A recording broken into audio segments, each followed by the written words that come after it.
Stephen Sutton, young man with bowel cancer, whose goodbye message on Facebook's gone viral. People donating thousands of pounds to the trust as a result this very week, and still are contributing money to it. I'm joined by Frederica Roberts from Doncaster, one of the many people who have donated. She got in touch with us. Frederica, good morning.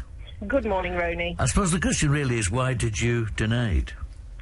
Well, I'd heard about this through one of my colleagues in the Professional Speaking Association who had been lucky enough to actually see him speak at one of the PSA meetings.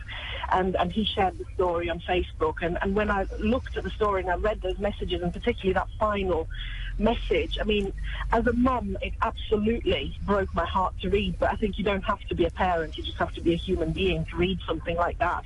And it was really the sadness, that the fact that he's going to leave behind a legacy that most of us would only dream of achieving in a lifetime, and that he has this dignity and this absolute drive to achieve something before he goes. And I'm just so delighted that every bit of donation that everybody has given us has allowed him to see his target not just being reached, but really absolutely smashed out of the water, which is fantastic. Yeah.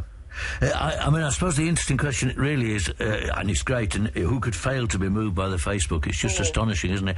Yeah. We still have the question about which charities we do give to and which ones we say, well, I'm sorry, I can't give to everything. How do you decide those things?